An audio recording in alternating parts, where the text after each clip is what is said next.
Allez, Naaset à Shiur, les Nishman Nathan Avram Vignosim Ben Yosef Verina. Donc là, on va parler de Shavuot, préparation pour Matan Torah. Donc là, on est en plein dedans là.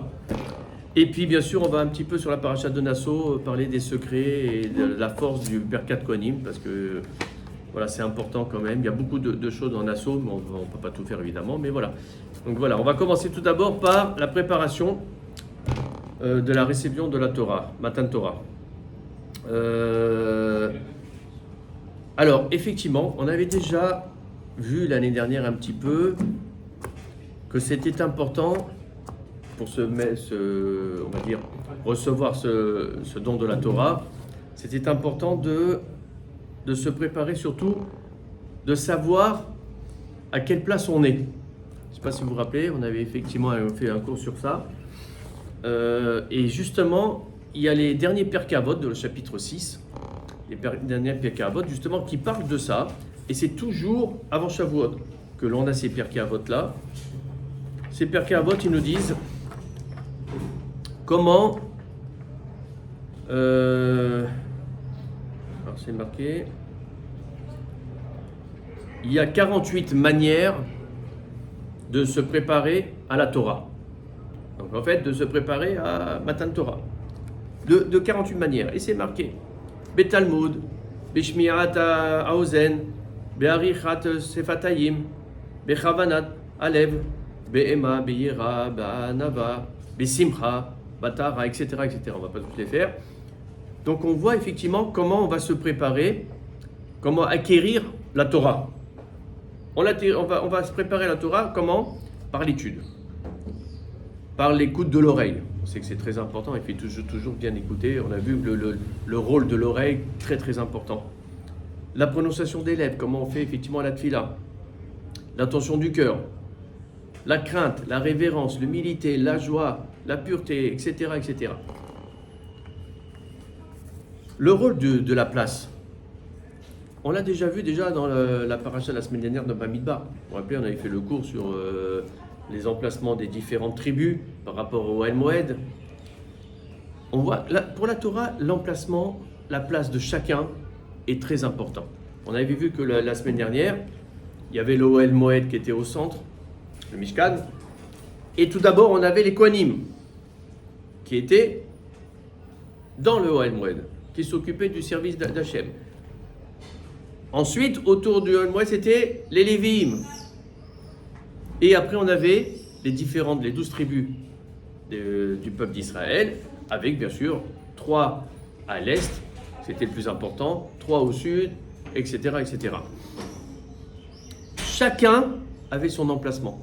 La Torah, elle a mis une paracha entière pour nous dire comment on devait se placer. C'est très solennel comment ça s'est fait. On a vu la semaine dernière, les emplacements, c'est d'une manière très solennelle. Chacun doit savoir où il se trouve en fonction de ce qu'il vaut. Et on doit se taire. On ne doit pas dire « Ah non, mais moi, je veux être mieux placé. Non. La Torah te dit, voilà, les Lévi'im, c'est là. Et même dans les Lévi'im, il y en a 3 tribus différentes. Les Kéhatis, c'est là, les Kirshoni, c'est là, les Merari, c'est là. Et en fait, c'est exactement la même chose pour Matan Torah. Si on regarde bien Matan Torah, quand on va lire effectivement vendredi, si Dieu veut, la lecture de la Torah, avant d'arriver aux 10 commandements, il y a toute une préparation qu'on va lire, c'est dans la paracha Yitro, où effectivement la Torah nous dit, attention, Hachem il dit à Moshe, attention, personne ne s'approche du Har Sinaï. Celui qui s'approche du Har Sinaï, il va mourir. On ne doit pas s'approcher, on ne doit pas toucher le Har Sinaï. Le Ham Israël, il doit être à l'écart. Les Ékénim, ils peuvent avancer un petit peu plus, se rapprocher un petit peu. Et seul Aaron va être au bord du Har Sinaï, et le seul qui va pouvoir monter un peu, c'est Moshe. Là aussi, on a une hiérarchie. On a chacun à sa place. Comme exactement nous dit la Mishnah dans les Pirkei Avot qu'on vient de voir. En fait, c'est quoi? Ça veut dire quoi ça? Ça veut dire qu'on doit tous connaître notre valeur, nos qualités, nos défauts, on doit être intègre. On doit être intègre. Qu'est-ce qu'elle nous dit la Torah dans Sefer Devarim? Elle nous dit Tamim tiyu im Hashem Elokecha. Soyez intègre avec Hashem, votre Dieu. L'intégrité, c'est quoi? Comme je l'ai dit souvent, ce que l'on montre à l'extérieur, il faut que ça corresponde à ce que l'on est intérieurement. C'est ça, être intègre. C'est pas se mentir, voilà, par rapport à ce que l'on veut se montrer, etc. Eh ben, si tu te montres que tu es comme ça, ben alors il faut que ça veut dire que toi tu es comme ça intérieurement. Ne te mens pas toi-même, ne te mens pas aux autres. C'est exactement ça qu'elle nous dit la Torah. Vous allez recevoir la Torah, mais d'abord faut être intègre. Faut pas vous mentir. Alors la Mishnah elle nous dit comment on se prépare. Alors voilà, avec l'étude, avec l'écoute de l'oreille, avec la crainte. La crainte, c'est très important. Comme on dit, comme il disait David Ameller, Reshit Chorma, Yirat Hashem. Le début de la Chorma, c'est la crainte de Dieu. Tu veux acquérir la Chorma? C'est marqué même dans les Pirkei Avot, c'est marqué En Yira, En Chorma. En Chorma, En Yira. Tu veux acquérir la Chorma? La crainte, d'abord. La crainte, c'est la base. C'est exactement ça, c'est ce qu'on va lire vendredi matin dans le Parashat Yitro. Avant d'avoir les 10 commandements, d'abord, hop, chacun va être à sa place en fonction de la crainte, en fonction de son niveau. Et attention, notre niveau, il va évoluer au cours de notre vie. Hein. On n'a pas toujours le même niveau, hein, bien sûr. Et bien voilà, en fonction de ça, on aura une place différente. Notre place aussi va un petit peu changer. Voilà, c'est ça qu'il faut comprendre. Mais à l'instant T, on a une place. Toujours reconnaître. Alors effectivement, qu'est-ce que nous dit la Mishnah? Elle nous dit Besimcha, Beira, Banava, Batahara, etc., etc. Pendant 25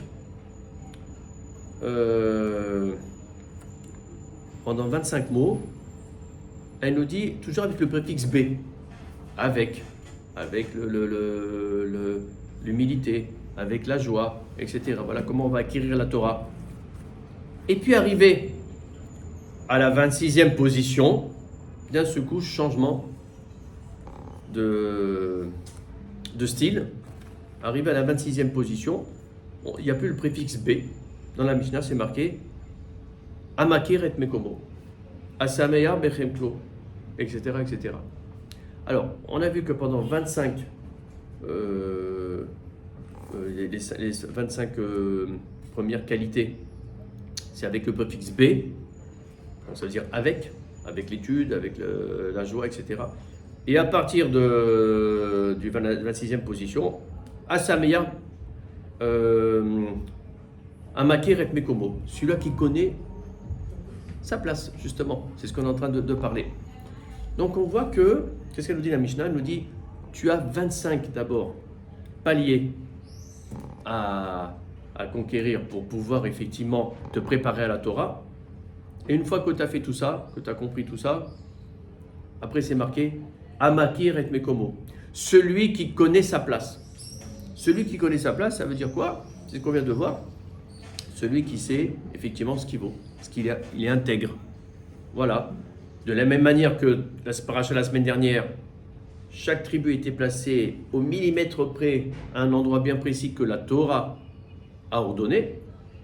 Chacun avait, c'est comme si c'était une fresque qui était mise en place. La Torah te dit exactement comment chacun doit se positionner. Moshe Rabbeinu était là, Aaron était là, les Lévi'im après autour, etc. Chacun avait sa place. Amakir et Mekomo, savoir connaître sa place. C'est exactement ça la préparation de Shavuot. On arrive le jour de Shavuot, on va recevoir la Torah, on se met à notre place, on sait où on est. On sait par rapport à l'année dernière ce qu'on a fait de plus, ce qu'on a en plus. Et qu'est-ce qu'on voit après? Juste après ça, Amakir et Mekomo, Asameya Bechelko. Celui qui connaît sa place, et après c'est celui qui est heureux de son sort. Si on connaît bien sa place, Si on est intègre vis-à-vis de nous-mêmes, vis-à-vis des autres, Samir Beriklo, alors on sera content de notre sort, on sera heureux. Et en fait, c'est ça que veut dire la Mishnah, c'est ça que veut dire aussi la Torah. Donc voilà, ce petit passage sur comment connaître sa place, ça c'est la préparation de Matan Torah. Maintenant, toujours dans la préparation de Matan Torah, c'est marqué que la préparation de la Matan Torah, il y a des similitudes avec la préparation de l'étude de la Torah. C'est-à-dire de la même manière que l'on va se préparer à Matan Torah, on va aussi se préparer de la même manière pour l'étude de la Torah. Il n'y a pas de différence. Donc en fait, ce qu'on va faire cette semaine-là et vendredi pour la Matan Torah, c'est exactement ce que l'on fait tous les jours quand on se prépare à étudier, etc. La Torah, on doit la faire de la même manière. Comment ? Alors déjà, on va voir que effectivement, quand on va lire la Torah vendredi matin, c'est marqué que, enfin en tout cas dans les Midrashim, c'est marqué comme quoi il n'y avait pas d'aveugles, il n'y avait pas de sourds et muets, il n'y avait pas d'invalides. Tout le monde, tout le Ham Israël, il y a eu un miracle, parce qu'avant, bien sûr, Matan Torah, ils n'étaient pas comme ça, mais il y a eu un miracle dans cette préparation à Matan Torah. Quand ils sont arrivés devant Matan Torah, il n'y avait plus d'aveugles, il n'y avait plus de sourds et muets, il n'y avait plus d'invalides. Ils étaient tous en possession de tous leurs moyens. Comment on le sait ? C'est marqué Vayira Aham. Et le peuple, il a vu. C'est marqué dans la Torah qu'on va lire vendredi. Et le peuple, il a vu. Ça veut dire qu'il n'y avait pas d'aveugle. C'est marqué Vayanu Kol Aham. Et tout le peuple a répondu. Ça veut dire qu'il n'y avait pas de muet. C'est marqué Naaseh Vinishma. Naaseh Vinishma. Nous ferons et nous écouterons. C'est-à-dire qu'il n'y avait pas de sourds. Et après, c'était marqué Vayitiatsevu, et ils se sont tenus debout. Ça veut dire qu'il n'y avait pas d'handicapés. Tout ça pour vous dire quoi ? Que pour se préparer à la Matan Torah, en fait, il faut être. Et donc pour se préparer à l'étude de la Torah, parce qu'on essaie de faire le lien entre les deux, il faut toujours être au maximum de ses capacités. C'est-à-dire, tu ne peux pas te dire, allez, je vais étudier. Alors, c'est vrai que des fois, nous, à notre niveau, on étudie même si on est fatigué. Mais quand même, il faut toujours essayer d'avoir la kavana. Alors déjà, avant la tfila aussi, il faut avoir la kavana. Là aussi, c'est pas évident aujourd'hui de se concentrer. Mais quand on fait l'étude de la Torah, c'est la même chose. On doit essayer d'avoir cette kavana pour effectivement... Alors, pourquoi ? Parce que, Matan Torah, on était tous avec 100% de nos moyens. La Torah nous le dit. Donc, elle veut nous dire par là que, attention, c'est la même chose quand tu vas étudier la Torah, quand tu vas faire des tfilotes, essaye d'être au maximum de tes moyens. Le maximum. Ça, Ezra, à l'époque d'Ezra, vous savez, c'était beaucoup plus dur qu'aujourd'hui. Il y avait beaucoup plus de crainte d'Hachem à l'époque d'Ezra, et notamment, par exemple, il y avait effectivement des halachot qui étaient beaucoup plus durs.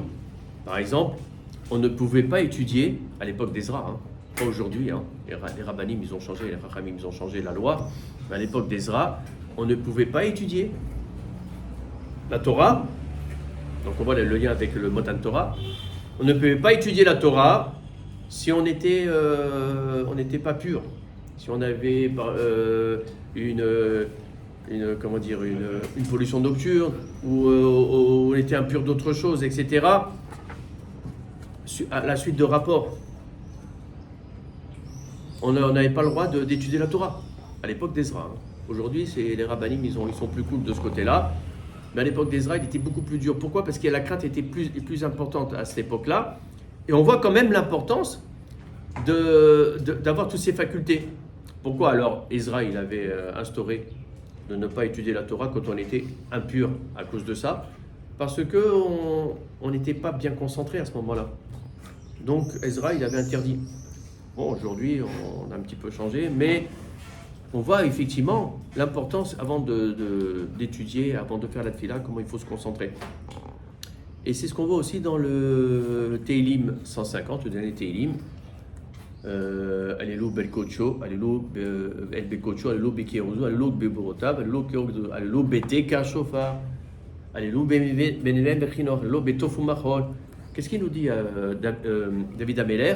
Le dernier Teilim, il nous dit voilà comment on va louer Hachem. On va louer Hachem avec des timbales, avec de l'harpe, avec des violons, avec des tambours, avec. Ok, ça veut dire quoi? Le pshat, c'est qu'il faut toujours avec la joie, avec la musique, etc. Il essaie de trouver des solutions, David Ameller, pour réveiller la neshama, pour pouvoir être justement bien concentré, pour pouvoir louer au maximum Hachem. Alors voilà, on va faire avec la musique, des instruments de musique, etc. Ça, c'est le pshat. Mais le remez, c'est qu'en fait, chaque instrument correspond à une émotion, à nous.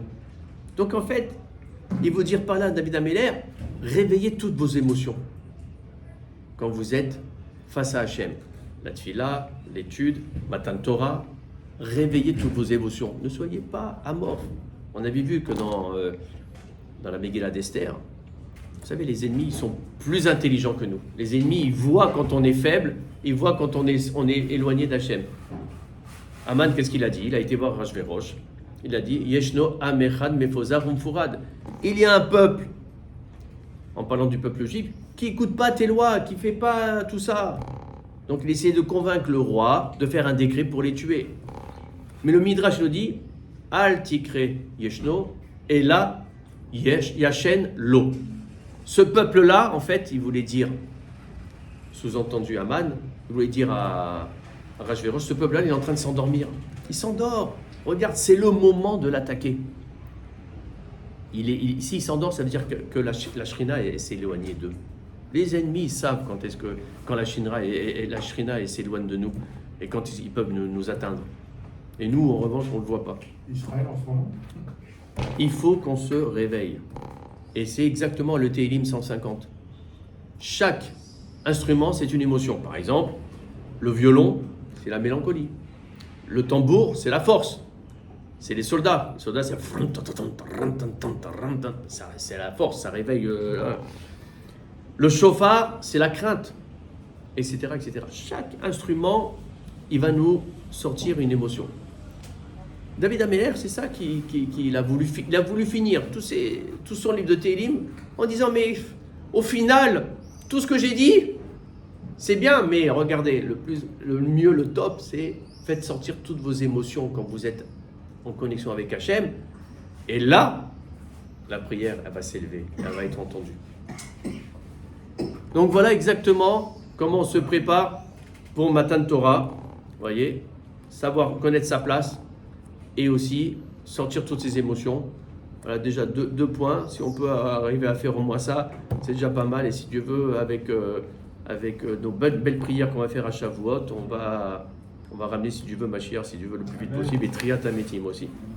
Alors maintenant, on va faire un petit point sur Nassau. Nassau, bon, il y a... alors bien sûr, ça concerne que les Israéliens, puisque en roule, ce sera le deuxième jour de Shavuot. Donc eux, ils ne vont pas lire Nassau. Il va y avoir un décalage d'une paracha jusqu'à Matot Massé. Voilà. Alors donc, on va quand même parler de Nassau, parce que nous, on va lire Nassau, Shabbat, c'est un Shabbat Ragil. Et Nassau, c'est la plus grande paracha de la Torah. C'est très long, il y a beaucoup de parachutes dessus. Il y a la paracha du Nazir, la paracha de la Sota, il y a Birkat Kohanim, et après, il y a toutes les offrandes des princes pour Hanoukat Amizbeyar. Voilà. Et donc là, on va voir quand même, on va parler un petit peu de Birkat Kohanim, surtout juste avant Matan Torah, c'est important. Parce qu'il faut savoir que Birkat Kohanim, que l'on va lire dans Parashat Nassau, la montée, elle est exceptionnelle. Alors, c'est quelle montée d'ailleurs?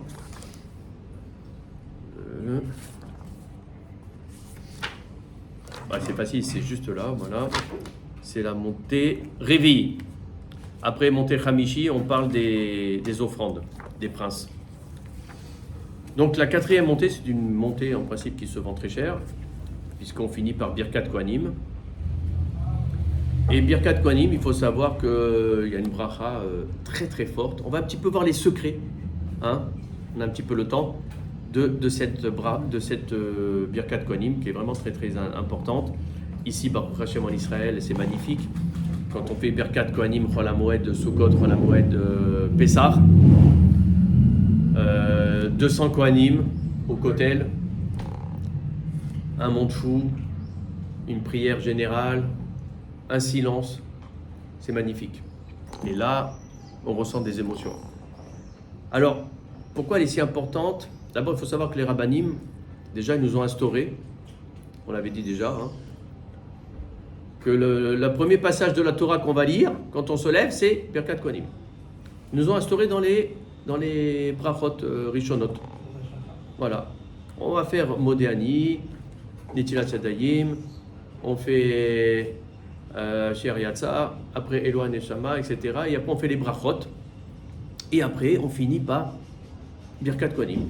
Dans le Seder, des premières filotes que l'on fait en se levant, avant d'aller à la synagogue, enfin chez nous, chez les Sfaradim, parce que les Ashkenazim ils le font à la synagogue, les rabbanim nous ont imposé de lire Birkat Kohanim. Dès le début, dès le matin, dès qu'on se lève, avant qu'on mette le talit avant tout, avant de mettre les téphilines. C'est pas anodin. S'ils nous ont dit de faire ça, c'est qu'il y a quelque chose d'important. Alors oui, Birkat Kohanim, on va voir la force du Birkat Kohanim, vraiment des brachot qu'il y a, parce que c'est pas une bracha, c'est énormément de brachot qui sont dedans. C'est un condensé de plusieurs brachot, c'est magnifique. Mais surtout, il faut savoir que Birkat Kohanim, c'est le srout d'un personnage illustre qui est Aaron, le Kohen Gadol. Pourquoi, à votre avis? C'est Dieu. Hein? C'est Dieu. Alors bon, d'abord Aaron c'était le Kohen Gadol, donc c'est un Kohen. Donc, voilà, ça déjà c'est une chose. Mais maintenant pourquoi c'est surtout son srout qu'on a? Vaïdom, non? Hein? Parce que c'est Dieu quand. Vaïdom Aaron? Non, c'est pas ça. Non, c'est autre chose. En fait, c'est quoi? Qu'est-ce qui caractérise Aaron? Le shalom, l'amour de son prochain. C'est ça qui caractérisait Aaron. Vous savez que Aaron, on va le voir dans ce Sefer Bamidbar, à un moment donné, ça va être Parashat Chukat. Il va y avoir la mort de Aaron. Et là, quand il y a eu la mort de Aaron, on va voir dans Parashat Chukat, le Ham Israël, il a fait le deuil pendant 30 jours. Et il n'y en a pas un qui a fait des dérogations. Ils ont tous été marmire sur ça. 30 jours, ils ont fait le deuil. Pourquoi? Tout le monde aimait Aaron. Pourquoi tout le monde aimait Aaron? Parce que lui, il allait que pour le shalom. Comme on dit, Oev Shalom, Rodef Shalom. Ça, c'est Aaron. Or, le Birkat Kohanim, ça finit par le shalom. Le Birkat Kohanim, il a 15 mots. C'est un condensé, hein. 15 mots, il y a tout dedans. Et ça finit par shalom. Ça se finit par Vayasem Lecha Shalom. Le dernier mot, c'est shalom. En fait, il y a 15 niveaux que l'on va effectivement monter. Et le dernier niveau, c'est shalom. Et on sait que le shalom, c'est toujours le niveau que l'on recherche. La Mida, elle a 18 bénédictions. En fait, aujourd'hui, c'est 19. Mais la dernière, c'est laquelle? C'est une shalom. C'est shalom. Toujours, on va finir par le shalom. Et je ne sais pas si vous connaissez la bracha que font les Kohanim, donc avant Birkat Kohanim, c'est quoi? Baruch ata Hashem, Elokeinu melech haolam, asher kideshanu, bigdushuato shel Aaron, vesivano levarer et amo Israël ve'ahava. Il y a deux choses dans cette bracha que font les Kohanim avant de se retourner et de faire le Birkat Kohanim. Eux, ce sont des Kélim. Hein. Qu'est-ce qu'ils nous disent? Ils nous disent, Asher Kideshanu, que tu nous as sanctifiés, Bikdushato chez Aaron, par la sanctification d'Aaron. Alors que d'habitude, quand on fait Asher Kedishanu, qu'est-ce qu'on dit? Bemizota Vetsivanu. Toujours, quand on a il y a deux types de brachot. On fait Baruch Ata Hashem, Baruch Ata Hashem, Elokeinu Melech Olam, et on fait, par exemple, Boré Miné Mezonot. C'est tout. C'est une bracha, parce que ça n'a pas été instauré par la Torah, ça a été instauré par les rabbanim, de faire Mezonot, de faire Netilat, mais tout ce qui est instauré par la Torah, on fait Baruch Ata Hashem, Elokeinu Melech Olam, Asher Kideshanu, Bemizota Betsivanu, qui nous a sanctifiés dans ses commandements. Betsivanu, il nous a ordonné, après, à Netilat Yadayim, Netilat Yadayim par exemple, c'est ça. Amotzi Lechem Minares, non, c'est des rabbanan, on ne fait pas Asher Kedeshanu, etc. En revanche, là, les rabbanim, ils ont changé. Ils n'ont pas dit Asher Kedeshanu, Mimzota Betsivanu, pour les Kohanim. Asher Kedeshanu, Bigdushato chez Aaron. Parce que là, c'est pas par rapport à un ordre de la Torah qui a Birkat Kohanim. Dans la Torah, il n'y a pas marqué qu'il faut faire Birkat Kohanim. Il y a la Birkat Kohanim qu'on va lire par Parashat Naso samedi, mais c'est pas la Torah qui nous a dit attention, les Kohanim vont faire une bracha. Non, c'est en fait Aaron, quand il a levé les mains pour sauver le peuple d'une épidémie qu'il y a eu, et grâce à ça, l'épidémie s'est arrêtée. De là, on a commencé Birkat Kohanim. C'est-à-dire de là, le peuple, il a dit, continue à nous bénir. C'est une source de bénédiction. Et donc, tout le srout de ce Birkat Kohanim, il vient que de Aaron à côté. Aaron, le Kohen Gadol. D'où le changement de la bracha. Les rabbanim, ils ont dit, non. Comme c'est ça, alors on va instituer, on va dire, Asher Kedeshanu Bigdushato chez Aaron, par rapport à la sanctification d'Aaron, qu'on fait cette bracha. Les varer, pour bénir, et Amo Israël, ton peuple Israël, Be'ahava. Et ça, c'est très important. La bracha, elle se finit par Be'ahava. Ça veut dire que le Kohen, il doit le faire avec amour. Birkat Kohanim. Sinon, il ne doit pas le faire. D'ailleurs, il y a une halakha qui dit que s'il est en conflit avec une personne de la communauté, il ne doit pas monter, il ne doit pas faire Birkat Kohanim. Parce que c'est interdit. C'est une bracha, c'est une multitude de brachot, mais qu'avec amour. Pour le shalom. Donc si tu n'as pas l'amour et le shalom, ne fais pas. Et comme si tu étais disqualifié. Alors, effectivement, Aaron, c'est le shalom, c'est l'amour.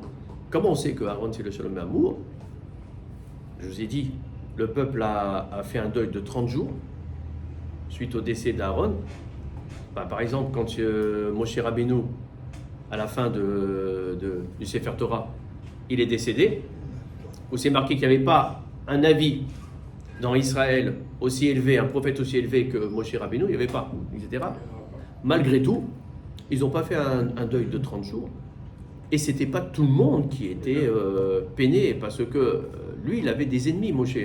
En tant que dirigeant, il n'avait pas le choix. Et un dirigeant, il est obligé de trancher des fois, et il avait des ennemis. On a vu Korach, etc. On va le voir là pendant ces fers de Bamidbar, c'est que ça. C'est que des problèmes qu'il a, ce Moshe Rabbeinu. Aaron, pas du tout. Aaron, même quand ils ont fait le Chet HaEgel, il a accepté. Il était à un niveau. Et comment on le sait? Eh bien, justement, entre les deux frères, Moshe et Aaron, on voit le niveau d'Aaron. Parce que Moshe, il a été élu par Akadosh Baruch Hu pour être le prophète. Aaron, il aurait pu dire, pourquoi pas moi? C'est moi l'aîné. Il a 3 ans de plus. Aaron. C'est Aaron l'aîné. Aaron, Moshe et Myriam. Non, c'est Aaron, Myriam et Moshe, je crois même. Myriam, oui, elle est plus grande que Moshe. Elle est plus grande, oui. Ou alors même, c'est peut-être Myriam qui était au... Je crois que c'est l'aîné, Myriam. Et après, Aaron et Moshe. En tout cas, oui, c'est Myriam qui était l'aîné. En tout cas, Aaron, il avait 3 ans de plus que Moshe. Il avait 3 ans de plus. Il aurait pu dire, non, c'est moi l'aîné. Pourquoi tu as choisi... Et quand son frère il est venu, Moshe Rabbeinu, et lui dire voilà, Hachem, il veut que je délivre le peuple. Tout de suite, il a dit oui. Aaron. Maintenant, son frère, Moshe, il était plus jeune, et en plus de ça, c'était un bègue. Il bégayait, alors qu'Aaron, il savait bien parler, il savait rien du tout. Et c'était Aaron qui devait faire tout le travail devant Pharaon, parce que comme il ne savait pas bien parler, Moshe, alors c'était Aaron qui faisait toutes les requêtes, les demandes, etc. Et il accompagnait Moshe, mais en fait, c'était Moshe qui avait tous les honneurs et qui avait le sroud d'être le... Et il n'a rien dit. C'est rare. C'est rare dans l'histoire du peuple juif qu'entre deux frères, ils ne sont pas ennemis. Parce que malheureusement, qu'est-ce qu'on a vu? Dès les deux premiers frères déjà, Caïn et Abel, il y en a un qui a tué l'autre. Caïn il a tué Abel. Déjà, ça commence mal. Après, bon, on va passer Noah, où on ne sait même pas, on ne connaît pas ses frères. Après, il y a Abraham. Abraham, son frère, il est mort. Donc, il y a un peu eu de problème de ce côté-là. Donc, après, c'est Israël. Israël, son frère, c'était quoi? Qui? Ishmaël. C'était pas l'amour... Hein?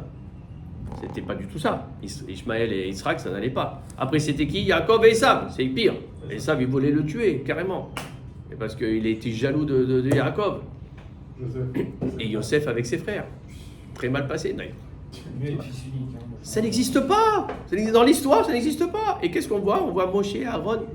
Et d'ailleurs, on prend toujours en référence. Quand il y a deux amis qui sont vraiment comme deux frères, ou deux frères, deux vrais frères qui sont vraiment, jamais il y a de haine entre eux, on dit toujours vous êtes comme Moshe et Aaron. Hein? Ephraim et Ménaché, ils n'ont rien fait de spécial. Non, ça c'est la bracha. Non, ça que vous soyez bénis comme Ephraim et Ménaché, parce qu'ils ont eu la bracha de Yaakov. C'est les seuls qui ont eu la bracha directe de Yaakov en premier, avant tout le monde. Mais on prend toujours un exemple, Moshe et Aaron, pour le shalom et l'amour qu'ils ont eu. Vous êtes deux copains, mais on dirait Moshe et Aaron. On dit, toujours, c'est connu, hein. Parce qu'il n'y a pas comme Moshe et Aaron, ça n'existe pas. Mais c'est surtout grâce à Aaron. Parce que c'est surtout Aaron qui a un niveau d'amour et ça vaut tout.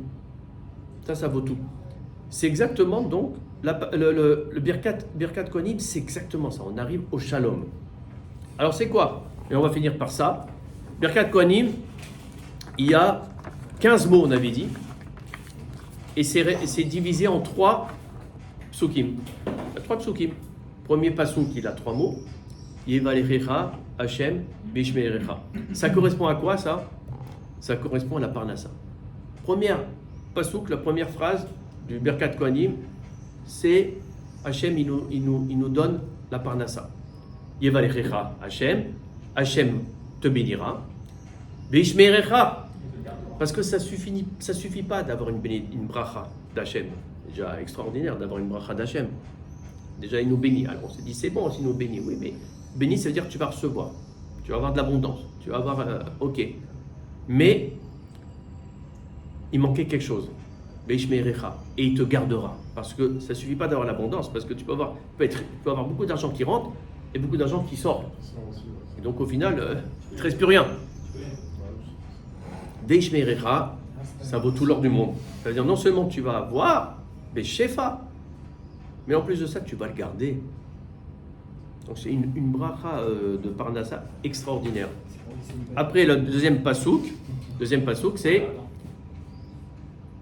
Yera Hashem Panav Elecha Vechuneka.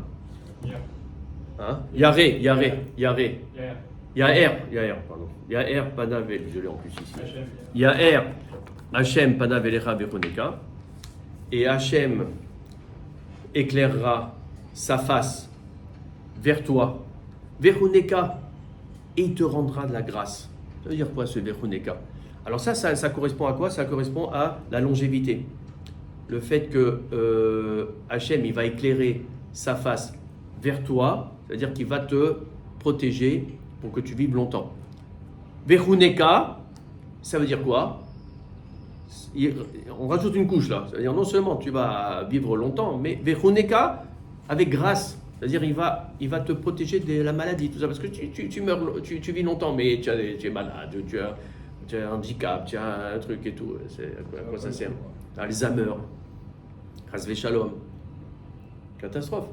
Véroneka, tu auras de la grâce. C'est-à-dire tu vas pouvoir quand même. Et après le troisième passouk, Issa Hashem Panav Yasem Shalom. Et Hashem dévoilera sa face vers toi et posera sur toi le shalom. Parce que le plus important, c'est d'atteindre le shalom. Ça, c'est quoi comme bracha? On avait vu que le premier passouk, c'était la parnassa, le deuxième passouk, la longévité. Là, c'est quoi? Ça veut dire quoi? Il posera sur toi le shalom, c'est par rapport à la descendance. C'est la plus belle bracha, ça. Parce qu'en fait, nous, à notre niveau, on ne va pas plus loin que le bout de notre nez. On demande la bracha, on demande la parnassa, on demande de ne pas avoir de maladie, etc. Bien sûr, tout ça c'est important, mais le plus important c'est le shalom. Et le shalom c'est quoi? C'est d'avoir une belle descendance, une bonne descendance et une belle descendance. D'avoir des enfants dans des RRS, des Torah, et des petits-enfants, et des arrière-petits-enfants. Ça c'est la bracha. Plus que nous, si on réussit professionnellement ou alors dans l'étude, etc. Si la descendance elle continue pas, ça sert à rien. Ça sert à rien. Ça c'est la bracha sur la descendance. Donc vous voyez, le premier passouk c'est la parnassa, le deuxième passouk la longévité, le troisième passouk le shalom, ça veut dire la descendance. En fait ça on le fait tous les jours.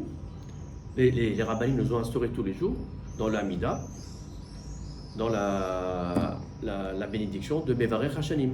Mevarech Hashanim, on dit Chaim, Vesava, Veshalom. On demande trois choses: la vie, la satiété, Sava, et le Shalom. C'est les trois choses qu'il faut. Toujours la même chose. Parce que ça ne suffit pas d'avoir la parnassa. Ça ne suffit pas d'avoir aussi une longue vie sans maladie. Si tu n'as pas le Shalom, tout ça, ça part en cacahuète. Le Shalom, c'est le plus important. Donc voilà, Birkat Kohanim, c'est le sroud de Aaron. C'est pour ça qu'on dit Bigdushato chez l'Aaron, enfin que les Kohanim disent. Et c'est rempli de brachot, c'est extraordinaire. Et c'est non seulement des brachot, mais des brachot qui sont millimétrés. Ça veut dire, il manque rien. On est sûr qu'on aura vraiment la bracha comme on veut, parce que tout est dit comme il faut. Et donc on a vraiment 2 jours exceptionnels, nous. On a la chance d'avoir ça, puisqu'en fait on va avoir le vendredi, on va avoir les 10 commandements. Et le samedi, à Parashat Nassau, on va avoir Birkat Kohanim. On a vraiment 2 jours pleins. Alors à nous de nous préparer. On est le 47e jour du Homer. Encore 2 jours à compter. Et après on est en plein dedans. Donc espérons, si Dieu veut, que l'on passe de bonnes fêtes de Shavuot, qu'on ait un beau Birkat Kohanim le Shabbat, et que si Dieu veut que ça nous ramène d'abord le Shalom pour tout le peuple Israël, la Ardout, ça c'est très important. Et du coup, s'il y aura ça, c'est sûr qu'il y aura Mashiach qui va venir très vite avec Kriyat HaMetim, Amen qui résonne.